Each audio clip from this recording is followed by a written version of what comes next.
Okay, we're back now for the not last chapter, but the last element as we review each chapter each week of my new book, Finding Peace in the Promised Land. And this chapter is, I said that last week's chapter on forgiveness was the most difficult to write and perhaps the most difficult element to achieve within the context of 100-year conflicts with so much injury and suffering, that forgiveness is a very important element of being able to put the past behind us and look forward. Looking forward then leads us to the final of the 5 elements. After humility, acceptance, gratitude, forgiveness, and the basis that gives, we then come to the 5th element, which is a sense of purpose, to give meaning to our lives. And in a personal standpoint, in terms of my first book, my Israel Trail, and the issue of getting over my divorce or others meeting personal challenges, the sense of purpose to give your life meaning was an important final step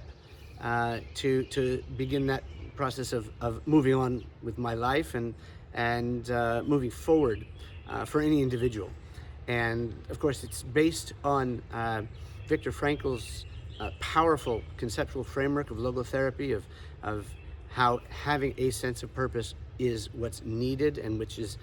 one of the main elements that enables most of us to work through any sort of suffering. So within the context of nations and people in the Arab-Israel conflict, the sense of purpose that one has for one's own people, one's own community, or for humanity, bringing benefit to humanity, benefit to your own people, increasing economic development or human development, or providing different benefits for our populations. This becomes a way that we look together to bring real prosperity and happiness, if you will, to our peoples. And that's what peace promises. So finding peace in the Promised Land and moving from hatred to humanity brings us to the point of recognizing that we need both individual national goals and objectives and shared goals and objectives, which move us beyond the hostility and the enmity of this 100 years conflict. Now, in the book, I mention how the Jewish people has had for centuries, if not for millennia, this idea of making the world a better place, the Hebrew term tikkun olam, which has become more popular today, but has its roots back 2,000 years ago in the Talmud.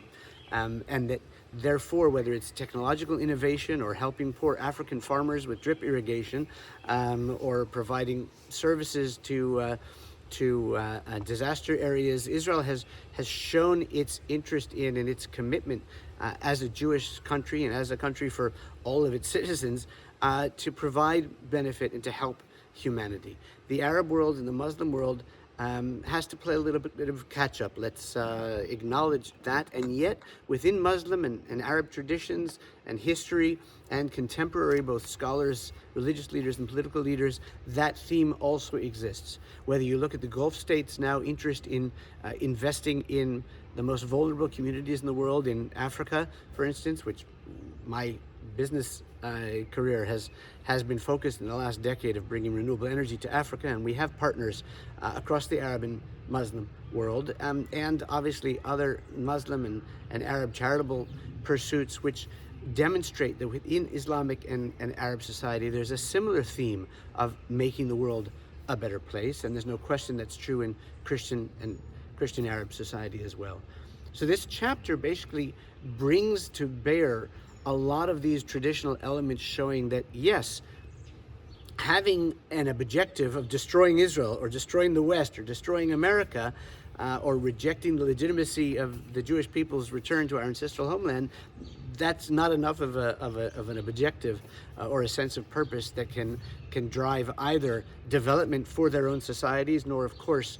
any movement towards peace in our region. But having a sense of purpose, which is to promote the regional development, whether it's economic or humanitarian, or within the context of any sort of development that we're, or progress that we're familiar with, having a sense of shared purpose, which includes the component of peace itself as its own purpose, as its own value, is an integral part of any real attempt to bring peace to the Promised Land. So that's basically what this chapter focuses on, and I hope you've enjoyed this video, and hope you'll enjoy the chapter itself and the excerpt that I put here in the post. As always, feel free to argue with me, disagree, and I welcome your engagement. The book is available, as